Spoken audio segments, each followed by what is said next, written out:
O êxito das orações depende da sua atitude mental e não da atitude do sujeito, da outra pessoa.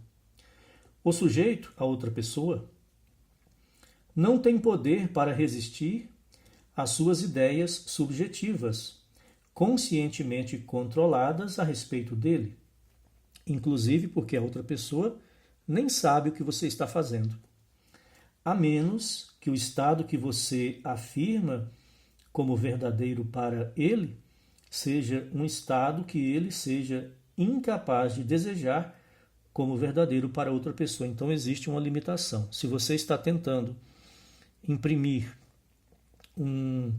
uma sugestão na mente subconsciente de outra pessoa, a mente subconsciente da outra pessoa pode rejeitar essa sugestão se o estado que você afirma como verdadeiro para ele, para outra pessoa, seja um estado que ele, a outra pessoa, seja incapaz de desejar como verdadeiro para outra pessoa, se ela estivesse fazendo a mesma coisa que você está. Neste caso, a ideia retorna a você. Se a mente subconsciente de uma pessoa rejeitar a impressão que você tentou colocar lá, essa ideia volta para você, o emissor, e se realizará em você. Desde que a ideia seja aceitável, pela mente subconsciente da outra pessoa, o sucesso depende inteiramente do operador e não do sujeito, que, como a agulha de uma bússola sobre seu eixo, é indiferente à direção que você escolhe lhe dar. Se a sua ideia fixa não for aceita subjetivamente pela mente subconsciente da outra pessoa, por aquele a quem é dirigida, ela retorna a você de onde partiu. Então existe a possibilidade de você tentar imprimir uma sugestão na mente subconsciente da outra pessoa e a mente subconsciente da outra pessoa rejeitar, porque não condiz com a natureza, não condiz com o que ela é. Quem é que vos fará mal se sois seguidores do bem?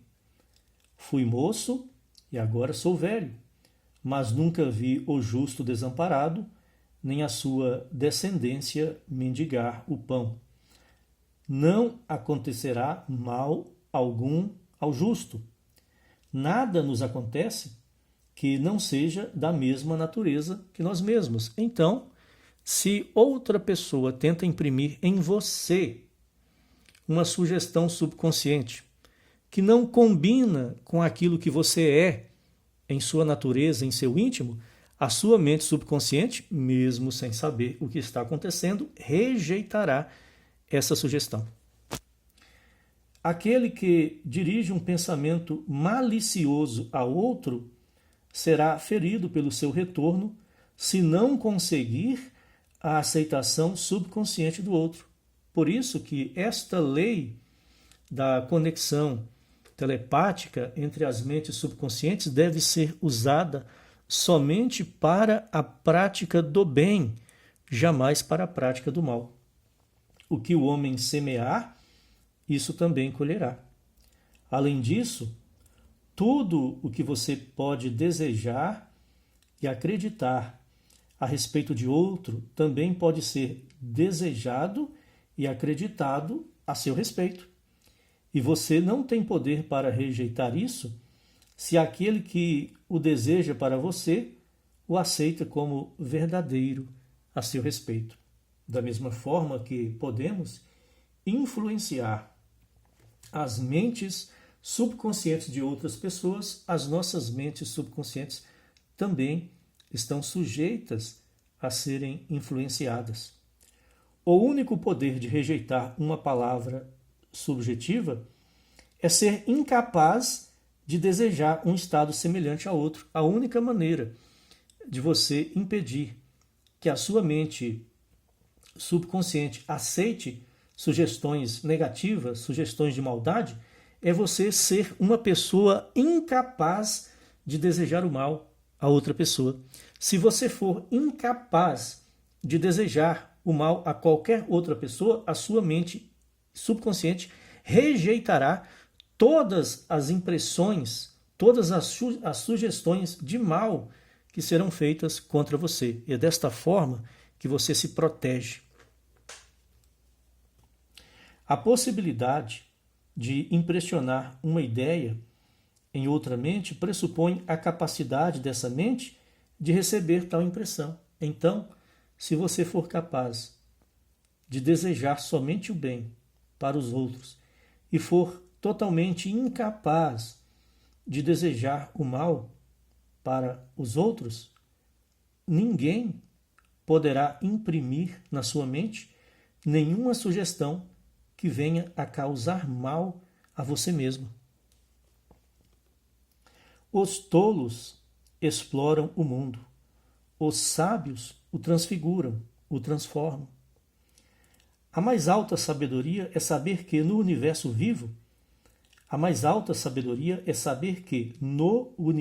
vivo, não existe outro destino senão aquele criado pela imaginação do homem.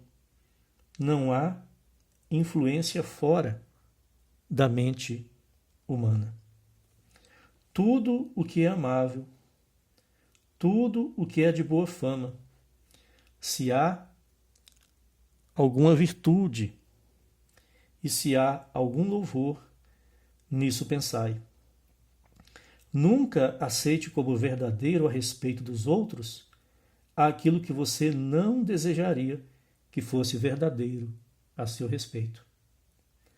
Porque desta forma você se protege contra todo o mal. Para despertar um estado em outro, ele deve primeiro estar desperto em você.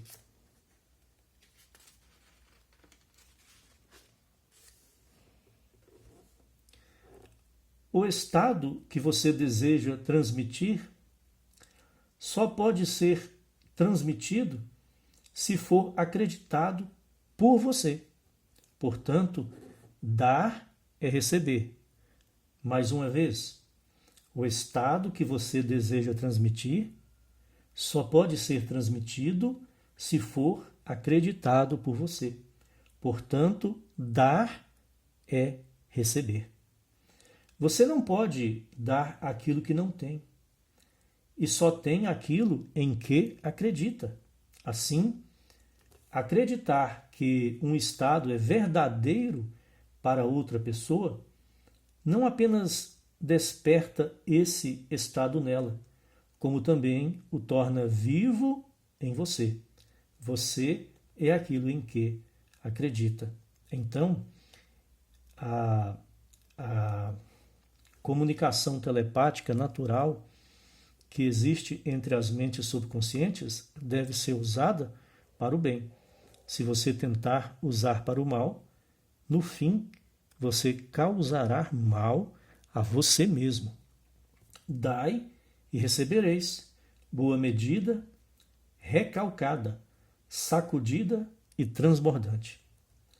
Dar é simplesmente acreditar, pois aquilo que você verdadeiramente acredita a respeito dos outros, você desperta dentro deles.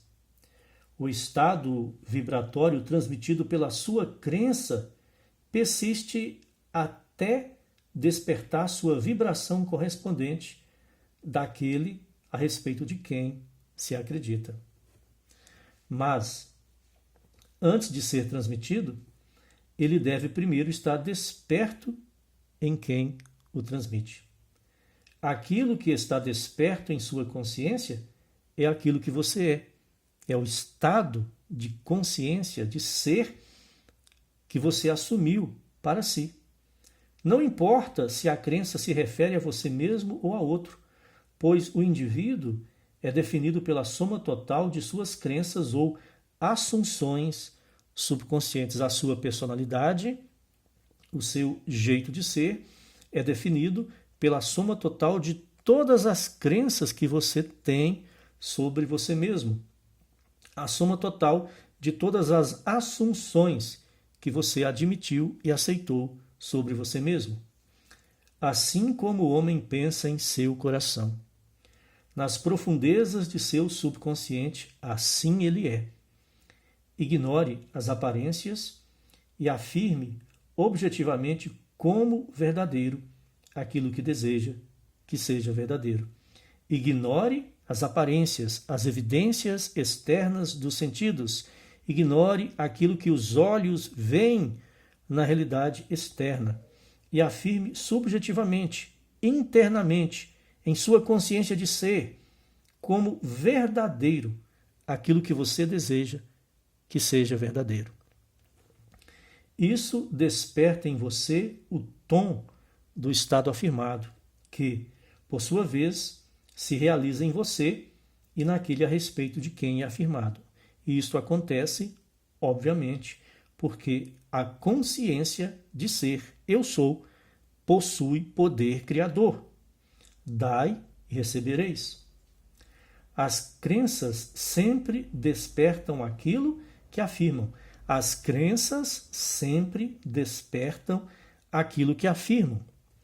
O mundo é um espelho no qual você vê a si mesmo refletido, no qual você vê os seus estados de consciência internos assumidos, manifestados em sua realidade externa. O mundo objetivo, o mundo externo, realidade externa, reflete as crenças da mente subjetiva, reflete os estados internos assumidos na mente subconsciente ou consciência de ser. Algumas pessoas se impressionam melhor por meio de imagens visuais, outras por sons mentais e outras ainda por ações mentais. A forma de atividade mental que permite concentrar todo o poder da sua atenção em uma única direção escolhida é a que deve ser cultivada, até que você consiga empregar todas simultaneamente em relação ao seu objetivo. Para algumas pessoas é mais fácil imaginar, para outras é mais fácil repetir uma declaração, uma frase, um decreto, mas à medida que vamos praticando, podemos desenvolver a capacidade de usar todas essas possibilidades, essas variantes técnicas ao mesmo tempo.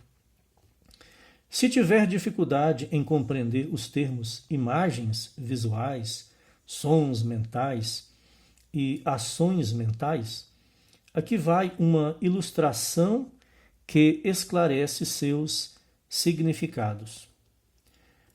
A imagina que vê uma partitura musical, sem saber absolutamente nada sobre notação musical, não sabe ler partitura. A impressão em sua mente é puramente uma imagem visual. A pessoa A imagina que está vendo uma partitura musical, mas ele não sabe ler partitura. Então, o que isto que ele está vendo causa em sua mente é puramente uma imagem visual. A pessoa B imagina ver a mesma partitura, mas sabe ler música, sabe ler a partitura. E consegue imaginar como ela soaria ao ser tocada. Pode fazer um solfejo mental, ser tocada ao piano ou a qualquer outro instrumento, até mesmo sabendo solfejar as notas. Essa imaginação é um som mental, ela sabe ler a partitura e consegue imaginar o som das notas musicais sendo executada por um instrumento. Então, nesse caso, essa imaginação é um som mental. A pessoa C também lê música e é pianista. Enquanto lê, imagina a si mesmo tocando a peça, a partitura no piano. Essa ação imaginada é uma ação mental. As imagens visuais, os sons mentais e as ações mentais são criações da sua imaginação. E embora pareçam vir de fora, na verdade surgem de dentro de você. Movem-se como se fossem impulsionadas por outro, mas são, na realidade, lançadas pelo seu próprio espírito, a partir do depósito mágico da sua imaginação. Elas são projetadas no espaço pela mesma lei vibratória que governa o envio de uma voz ou de uma imagem. Aquilo que você imagina, a imaginação é o instrumento da consciência, aquilo que você imagina e assume o sentimento de que é verdadeiro, a sua consciência projeta para o espaço tridimensional, de modo que isso, em algum momento, vai adquirir densidade, se tornar sólido e se manifestar em sua realidade externa. Porque o conceito que Neville Goddard trabalha é o que a imaginação cria a realidade. A fala e as imagens não são projetadas como fala ou imagem, mas como seus correlatos vibratórios. A mente subjetiva vibra de acordo com as modificações que sofre pelos pensamentos e sentimentos do operador. A mente subconsciente, a consciência de ser, vibra ou assume formas de acordo com as modificações que recebe dos pensamentos e sentimentos que você imprime nela. O estado visível criado é o efeito dessas vibrações subjetivas, desses sentimentos impressos. Todo sentimento é acompanhado por uma vibração correspondente. Todo sentimento tem uma qualidade vibracional que pode ser positiva ou negativa. Isto é, por uma mudança de expressão ou de sensação no próprio operador. Não há pensamento ou sentimento sem expressão. Por mais isento de emoção que você pareça, externamente, se refletir com algum grau de intensidade, sempre haverá a execução de pequenos movimentos musculares. Os olhos, mesmo fechados, acompanham os movimentos dos objetos imaginários. A pupila se dilata ou se contrai conforme o brilho ou a distância desses objetos imaginários. A respiração se acelera ou se torna mais lenta conforme o curso dos pensamentos. Os músculos se contraem de acordo com os movimentos mentais. Não há pensamento ou sentimento sem expressão. O corpo acompanha. Essa mudança de vibração persiste até despertar uma vibração correspondente no sujeito, a qual então se expressa como um fato físico, e o Verbo se fez carne. A energia, como se vê no caso do rádio, é transmitida e recebida em um campo, um lugar onde ocorrem mudanças no espaço. O campo e a energia são só, inseparáveis. O campo, ou o sujeito, torna-se a encarnação da palavra ou da energia recebida. O pensador e o pensamento, o operador e o sujeito, a energia e o campo são um, pois todos expressam estados assumidos pela consciência. Se você estivesse suficientemente silencioso para ouvir o som de suas crenças, entenderia o que se quer dizer com a música das esferas. O som mental que você ouve na oração, como se viesse de fora, é na realidade produzido por você mesmo. A autoobservação revela esse fato. Ou quando você está sonhando e ouve a sua própria voz ou a voz de outra pessoa conversando com você, parece vir de fora, mas na realidade é produzido pela sua própria consciência. Assim como a música das esferas é definida como a harmonia ouvida apenas pelos deuses, supostamente produzida pelos movimentos dos corpos celestes, também a harmonia que você ouve subjetivamente, dentro de sua consciência, em favor dos outros, ouvida apenas por você, é produzida pelos movimentos dos seus pensamentos e sentimentos no verdadeiro reino ou o céu dentro de você, porque dentro de sua própria consciência de ser, em comunhão com ela, é que você, pensando e sentindo, cria aquilo que você assume como realidade.